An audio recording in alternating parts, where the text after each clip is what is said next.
Je vais d'abord vous parler du logos. Donc le logos, c'est le mot grec le plus utilisé dans le Nouveau Testament pour qui chez nous est traduit parole. On va beaucoup plus retrouver le logos que le rhéma. Et une définition simple, simpliste, parce que vous allez voir, il y a beaucoup plus d'implications derrière, ce serait de dire que le logos, c'est la parole écrite.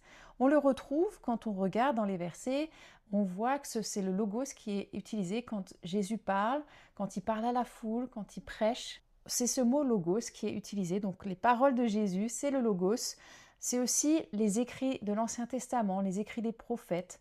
Là aussi, encore est utilisé ce mot logos, donc parole écrite, parole de Dieu écrite.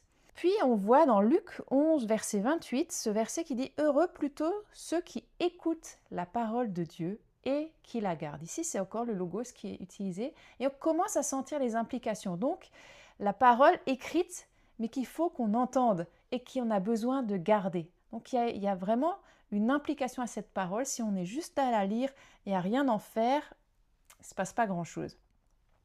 On voit aussi dans plusieurs paraboles, on retrouve ce mot logos. Par exemple, dans la parabole du fou et du sage, on retrouve aussi cela dans la parabole du semeur, où Jésus raconte comment le semeur sème ses graines, la parole de Dieu, ce logos, dans les cœurs. Et puis il y a différents sols.